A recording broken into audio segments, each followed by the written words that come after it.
En este vídeo vamos a explicar la práctica final correspondiente al grupo C para la asignatura de visualización de datos. En ella hemos tenido que desarrollar una serie de stories que constan de una serie de dashboards que pretenden desarrollar un tema relativo a un dominio concreto elegido por los alumnos. El dominio que hemos elegido es la evolución de la NBA durante los últimos 40 años, ya que es una materia en la que hay muchísimos datos estadísticos que se pueden estudiar y sacar conclusiones interesantes. En este primer dashboard hablamos sobre la evolución de dos jugadores que han sido muy importantes para la NBA, como son Michael Jordan y Stephen Curry. En el primer gráfico podemos ver la evolución que se produjo desde que hubo un concurso de mates en la temporada 87-88 en la que participaron Jordan y Wilkins, y que hizo que el mate, que era algo que hasta el momento, hasta el 88 se ve que no se realizaba demasiado, de hecho se hacía un mate por cada 30 jugadas, se puso en moda y fue bajando hasta llegar a un mate por cada 20 jugadas.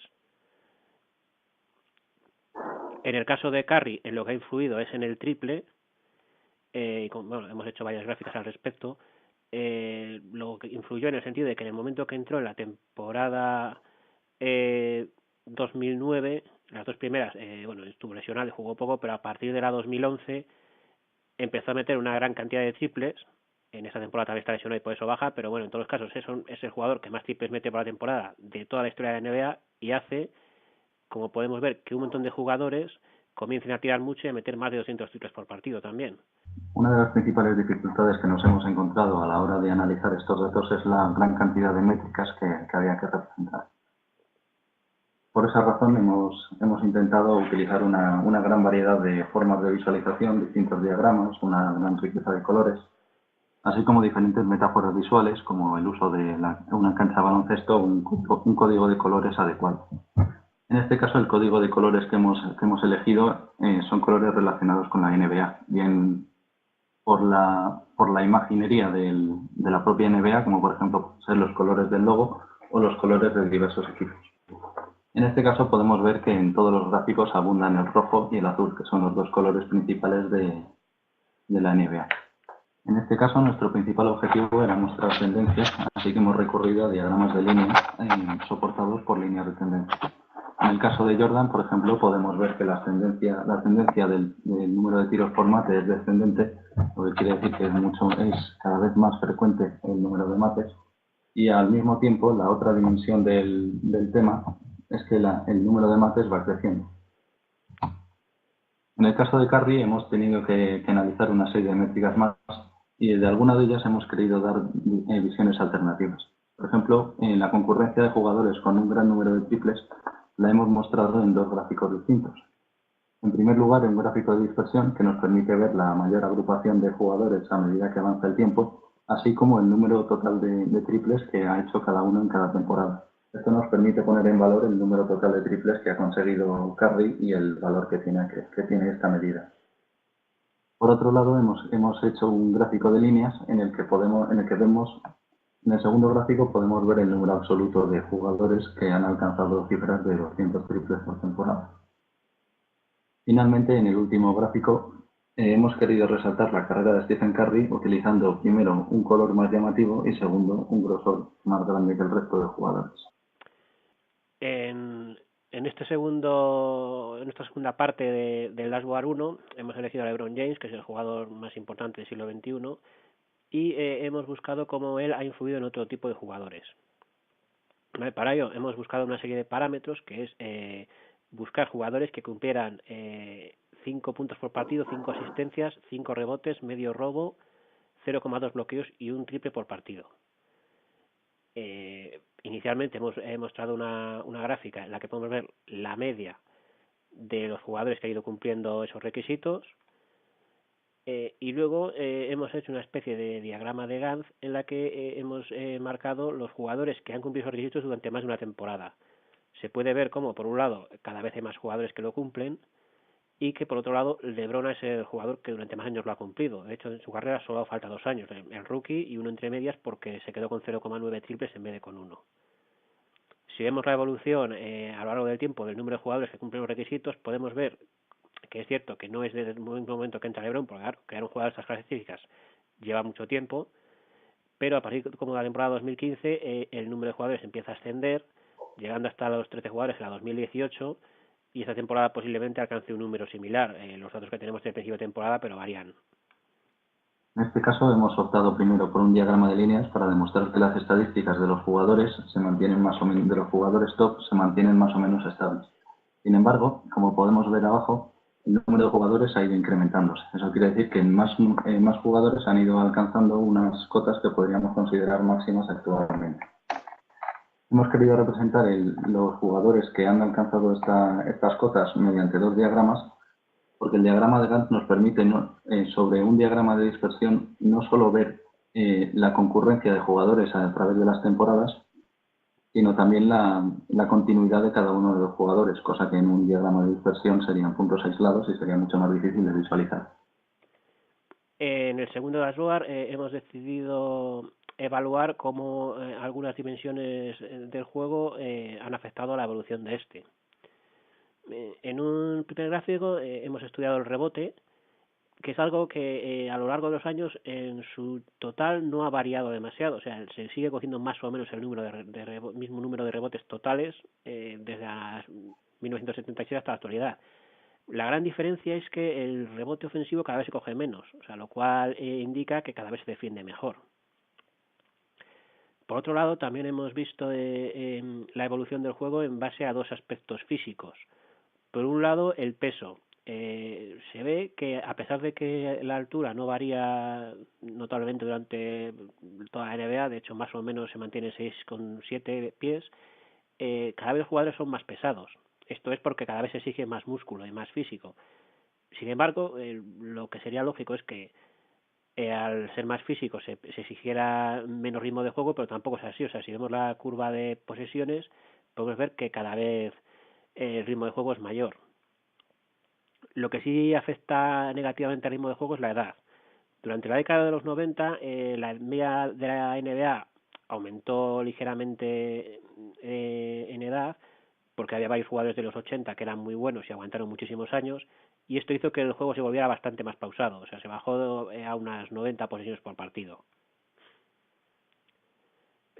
Por último, queríamos explicar también la evolución del tiro.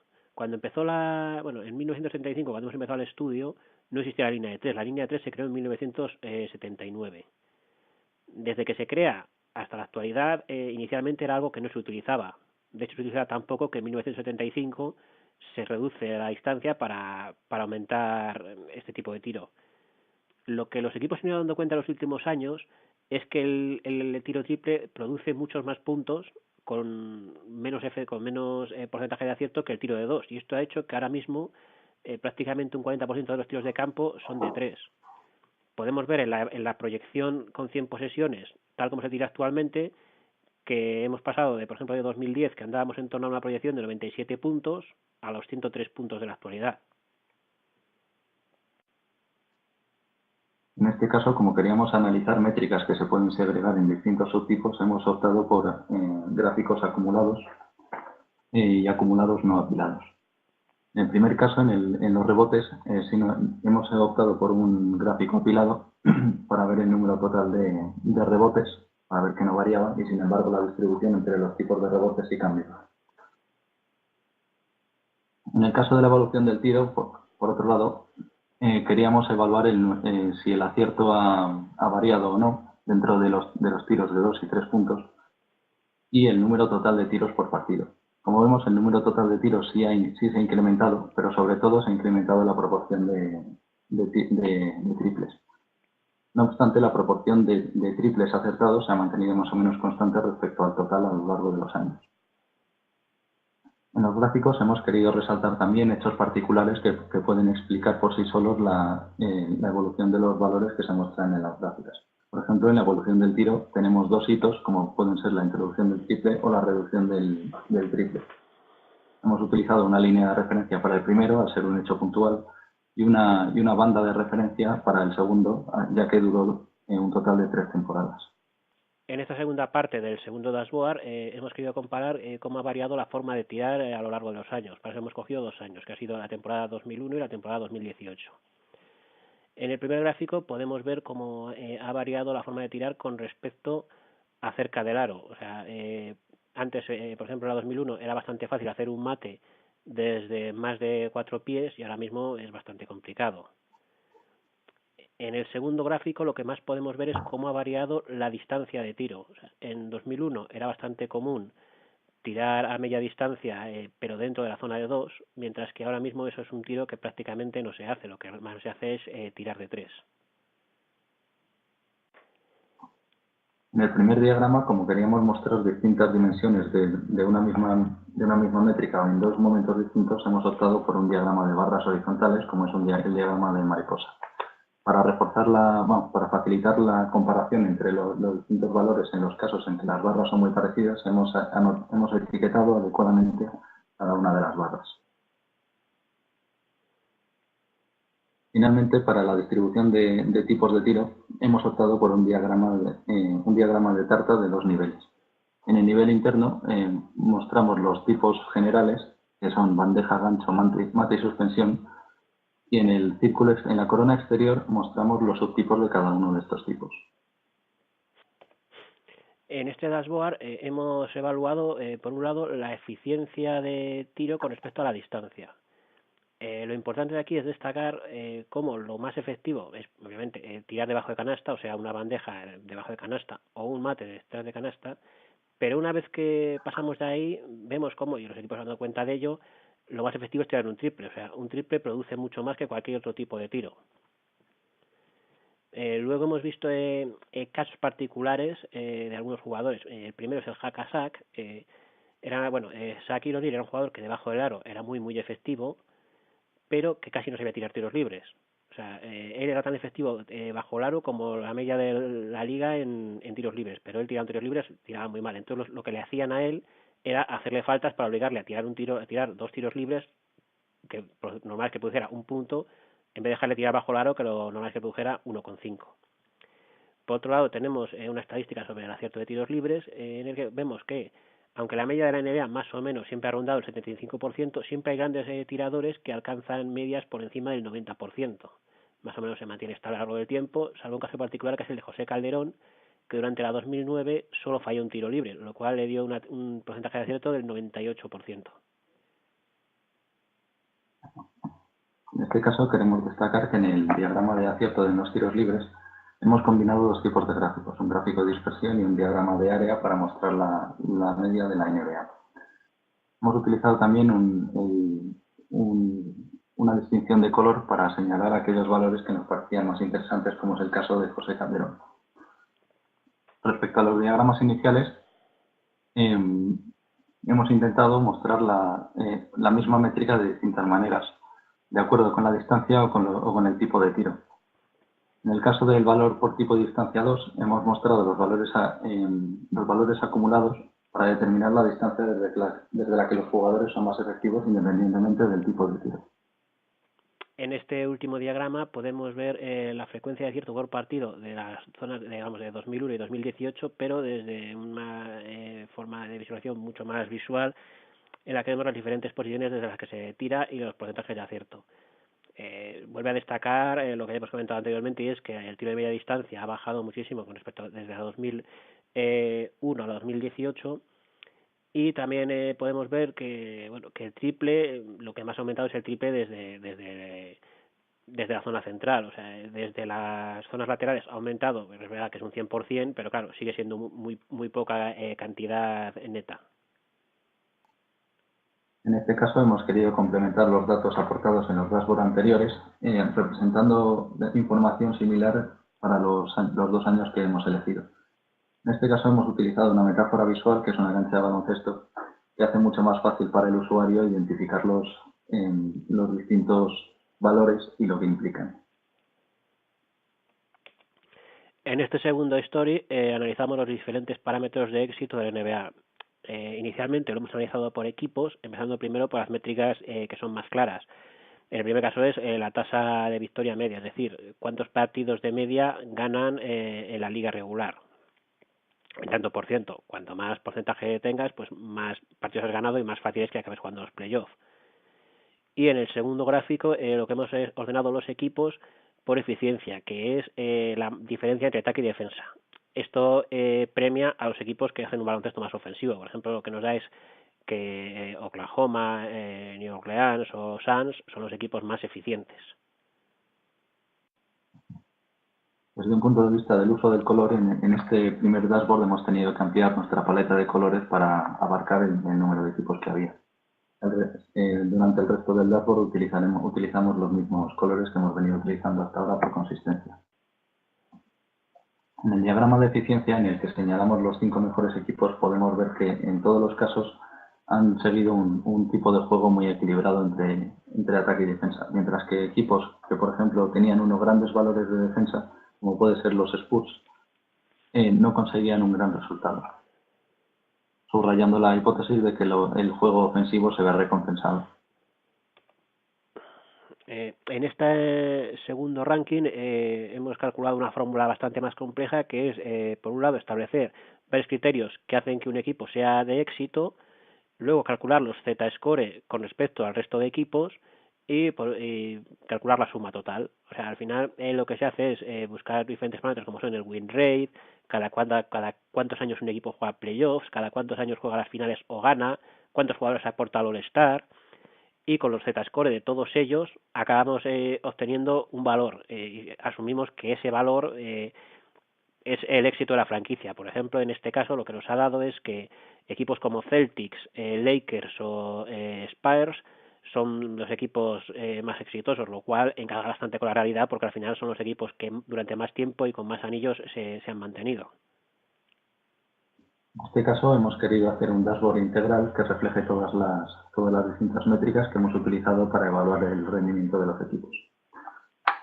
Estas métricas tienen dos dimensiones. Por un lado, un valor absoluto que representamos por una línea, por un diagrama de línea, y que nos permite establecer comparaciones rápidas entre un equipo y otro, y una métrica relativa que es el Z-score. Este Z-score lo que mide es el rendimiento de esa métrica con respecto al conjunto del resto de equipos de la NBA.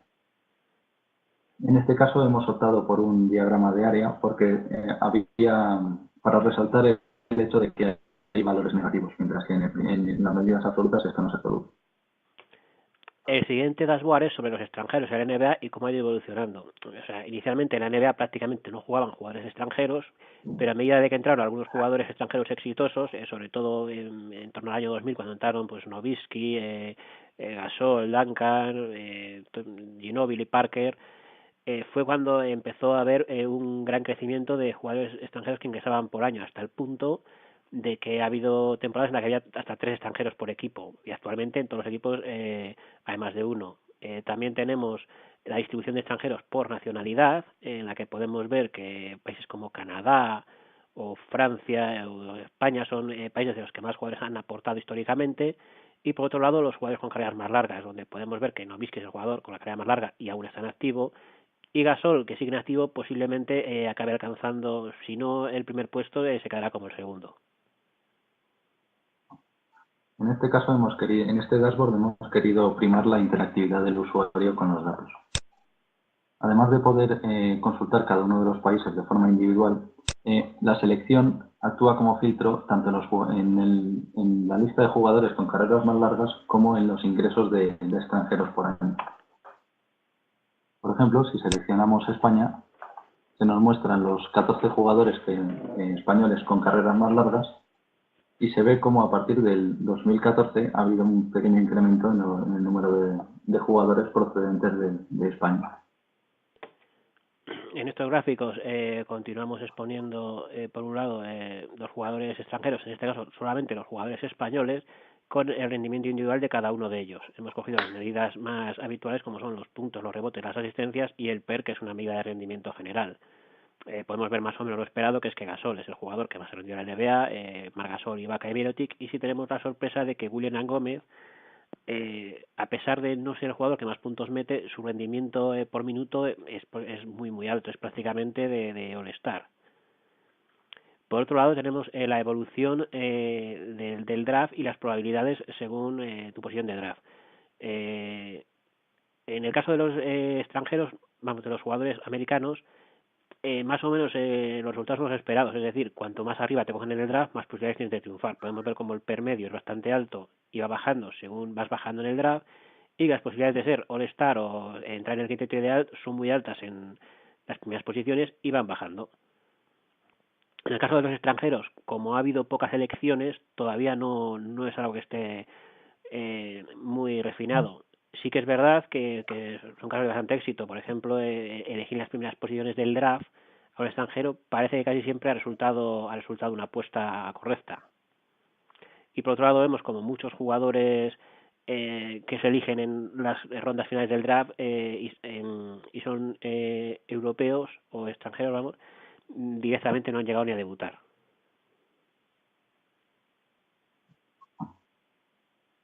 En este caso hemos querido también asegurar la interactividad con los datos por parte del usuario, favoreciendo la posibilidad de ordenación de los datos según distintos criterios. Por defecto se muestra la medida resumen, que es el PER, pero se puede organizar por ejemplo, por puntos para saber el máximo anotador, por el número de rebotes o por el jugador con mayor número de asistencias.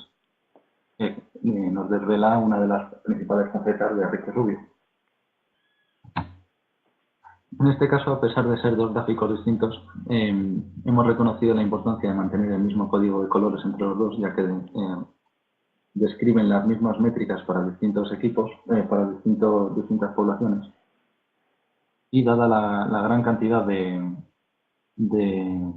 valores en la dimensión horizontal, hemos querido facilitar la visualización de los valores individuales introduciendo puntos para cada uno de los valores de esta dimensión.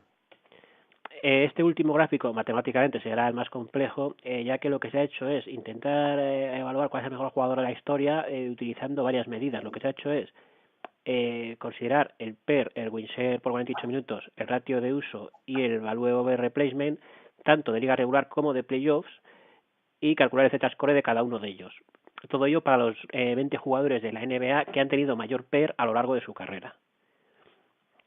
Podemos ver, más o menos, no se resuelve el dilema de quién es mejor jugador, si Jordan o LeBron James, porque más o menos siempre están arriba en todos los casos, aunque sí que se ve algún caso curioso, como por ejemplo el ratio de uso de Russell Westbrook, que es muy alto, aunque luego solo se traduce en victorias, o por ejemplo también el ratio de uso de Karl Malone cuando estaba en pista, que posiblemente influya en el hecho de que jugaba mucho con John Stockton, que era el que le facilitaba los balones. En este caso hemos optado por una representación similar a la que hemos utilizado en el dashboard número 1, para mostrar diferencias absolutas de las métricas y los valores relativos con respecto al resto de equipos. En este caso, en vez de un diagrama de línea, hemos optado por un diagrama de barras horizontales, ya que nos permite comparar de forma fácil las diferencias entre los distintos jugadores que hemos contemplado. En este caso hemos querido también asegurar un cierto grado de interactividad, permitiendo de nuevo ordenar según distintos criterios a los jugadores y permitir al usuario filtrar los rangos de valores que le resulten más interesantes para estudiar los jugadores que se encuentren en el rango de valores de su interés.